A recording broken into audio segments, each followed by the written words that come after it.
Hi, everyone. Welcome. Welcome to another live stream event by Fifth Window. My name is Kathy Shaffer. I'm a registered nurse, co-founder and COO of Fifth Window. And welcome to our Joy Jar, Finding Purpose. Before we begin on our adult arts and crafts, I want to give you a little history behind the Joy Jar. And I'm going to show you my Joy Jar. So this was a gift that was given to me by my children a few years ago as a birthday present. I think it was the summer of the pandemic. So, really trying to connect, and maybe there wasn't the ability to go out shopping at that time to get me a gift. I've always felt that homemade gifts, especially for my kids, were the best gifts in the world.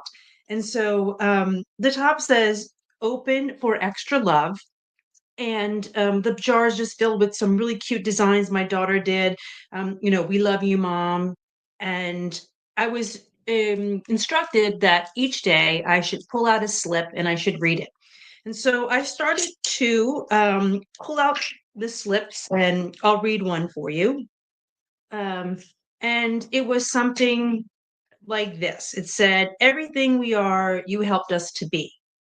And I thought, wow, that's just so like empowering for me, right? To hear as a mom, even as a human being, right? And then there was another one that said, and each one of my children added something. They had their own comments. And it was enough for a whole month's worth of openings, right? So one for each day. And then it said, even though we fight about the firehouse, because he's a volunteer firefighter, I love you to the moon and back. And and his signature. And as I kept opening these, I just started taping them to the inside of my medicine cabinet. And I looked at them and I thought to myself, this little jar of um, observations that my children made about me or my connection to them, what joy it brought. There were things in the jar that, I love watching TV with you on Tuesday nights, our favorite show. So it was something that really kind of made me step back and think about the little things that really do bring us joy in life. And over time, how we start to become more present, how we start to connect with gratitude and appreciation. And I want to just go back a few seconds here, and I want to just think about this. Let's just explore the difference between happiness and joy. Happiness is a wonderful feeling, don't get me wrong. And it's that surge of pleasure we get when something good happens, that dopamine rush, right? Maybe it's a compliment, a great meal you just had, or a fun day off from work. Happiness, however, is often tied to external circumstances. It comes and goes, and it's depending on what's happening at that moment around us. Where joy is different. Joy runs deeper. While happiness might depend on the right conditions, joy is about a lasting sense of well being and purpose. It's not fleeting, it's enduring. Joy doesn't necessarily require something good to happen in the moment. In fact, joy can exist during difficult times. Um, Joy is often tied to what truly matters to us.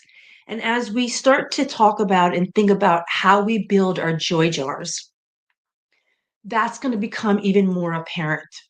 Um, you know, it comes from living in alignment with our values, from connections with others, from a sense of purpose in our lives, right? And I think sometimes we as nurses start to struggle when we become overwhelmed. Like, what's my purpose? What's my why? And I want to help us find that so that we can fill our cups when we're away from work, so that when we go back to work, we are aligned with what brings us joy. Um, you might even want to think that it's kind of reminds us of the bigger picture. I said, it helps us get a sense of gratitude, but it really does anchor us in gratitude and even gives us hope. And I really want to change the narrative now moving forward that we should be looking for purpose. We should be finding joy or connecting with joy, and we should really be having hope in our work. And I want to stop using the words that are traumatizing us, like burnout and compassion fatigue. And I'm not saying that it doesn't exist. I'm not, but when you use words like that, it puts the onus on the person themselves to fix themselves. Whereas when we can connect with purpose and joy, it feels more like we are fixing the larger systemic, maybe difficult times, that we can handle them, remove ourselves, and come back renewed and refreshed. And while happiness is truly a gift, joy is a choice to see meaning in the beauty in life, no matter what the challenges are. And it's what sustains us when external happiness fades. So, as we go through this session, think about this question: where do you find joy? When we think about where we find joy, there's personal life and there's professional life. And probably in our personal life, it's with our relationships with our families and our friends. It's engaging in hobbies or creative outlets, which we're going to do today in our Joy Jar. It's practicing gratitude and mindfulness. And where we find joy in our professional life, it comes from those connections, patience connections, and witnessing growth and healing, right? And I could even say that could be seen in our colleagues and maybe in our institutions, and even in our profession, right? It comes from the small victories in caregiving. It comes from collaboration with colleagues and being part of a team of making what we feel a difference in someone's life. And it definitely is in moments and learning and professional growth. And so we're going to start on our joy jar. I showed you mine, but you could have you know, a blank joy jar, a mason jar. And let me just say this: I did not coin the term joy jar. You can buy them. I've seen them on Instagram where they're already filled. But I think making your own jar helps you create a connection to a being, right? Something that really you have a personal connection with when finding joy.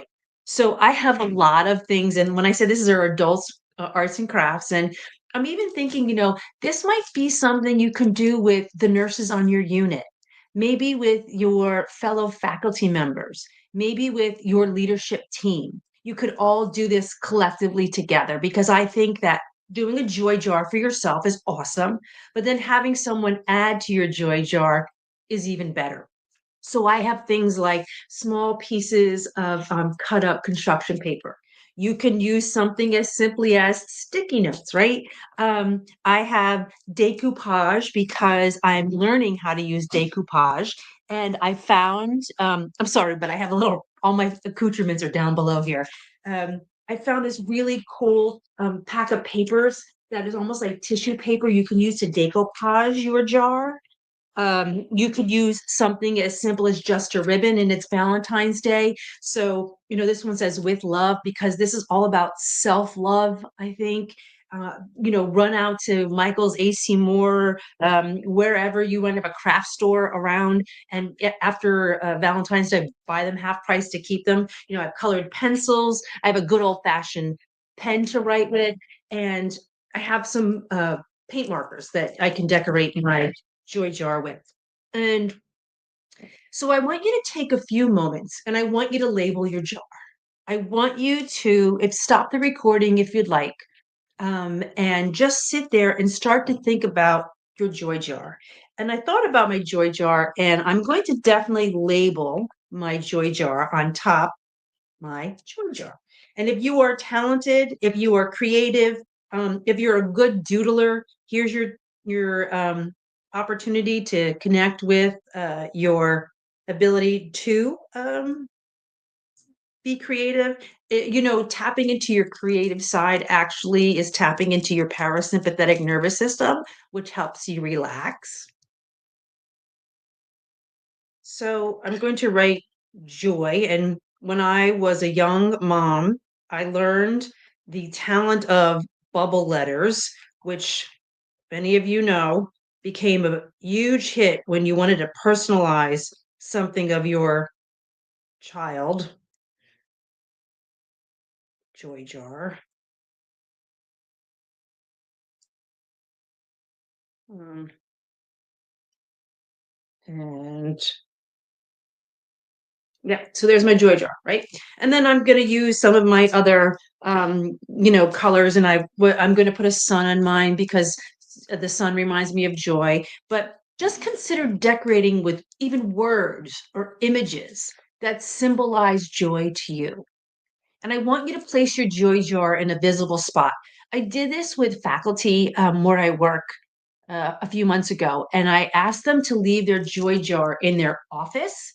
And I asked them to, when you're in someone's office and you want to make a little mention of what they do that brings you joy, stick it in their joy jar. And so you should see some of the joy jars in the offices. They're wonderful. Um, or you can keep it at home, right? Mine was in my bathroom that I would unscrew every morning and I'd open it. And like I said, I would start it to label them, put them on the inside of my medicine cabinet. So after that month of when I opened them, every time I opened the medicine cabinet, I was reminded of all the things that brought my children joy, but also brought me joy. And so after you've labeled your joy jar, I want you to really think about now how are we going to fill it?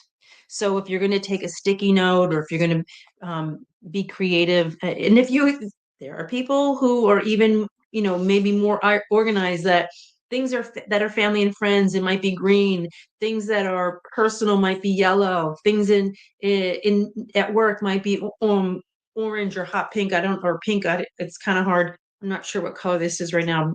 I think it's orange. Blue might be nature. D might be like animals. I mean, I don't know, but what you just you can do it however you'd like. So taking your pen, I want you to think about positive actions that bring you joy. We're gonna start our joy jar filling it for ourselves. And then eventually I want you to think about if you can do this with someone else, or even if you make this for someone else, filling it with positive actions for that person does that brings you joy. And so think about like maybe taking and when you write this action out, positive joy action, and you pull it out of your joy jar, I am asking you to take the moment to do whatever that little slip of paper said. So if you are really busy and you want to do this at the beginning of the day, and you say, okay, I'm going to pull out my slip and I'm going to take time, and you can find time in your schedule of when you can do it. Or I got 15 minutes right now. I'm going to do it. This action is positive action. Something like taking a moment to savor a cup of coffee or tea, right? I think about that I have a room in my house that just absolutely the color on the wall is extremely calming. It's very peaceful. The chair is really comfortable to sit in that room. There are no external distractions. There are lots of windows that I can see outside of my house to see the beautiful trees in my front yard. And when I have the opportunity or when I want to connect with myself in joy, that is where I have my cup of coffee. And while you're writing that slip of paper out, like think about, let's use our senses when we are going to think about things that bring us joy, because connecting senses helps us even more with mindfulness and gratitude. So I envision the smell of the coffee that I have. and maybe the warmth that when I drink it, it gives me, or holding my favorite mug. And I actually brought, as we were doing this, my favorite coffee with us to do this, and one of my favorite mugs. Again, a gift that says "You're a good mom," and on the inside it says "That's all." Right. So, I think about that all the time. So if I write that in and I pull that slip out, I am definitely scheduling in my day, if not that time, to savor the moment with a cup of coffee, not just drinking it, but really sitting there and thinking about that cup of coffee. Um, Maybe write something like offer a word of kindness to a stranger. Right? I read something not too long ago that paying compliments to others not only brightens their day, remember happiness, but it helps ground us with gratitude. And I'm really trying to make a conscious effort now that when I see someone, to pay them a compliment about their lipstick, their hair, their clothing, just something so that they get that spark of happiness, right?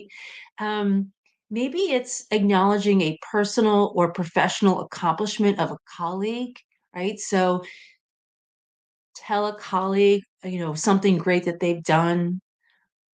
Maybe I even think about tell a colleague a joke, right? Laughter, humor, again, great way to help us with our own self-care. Humor is a wonderful, wonderful dose of medicine for us.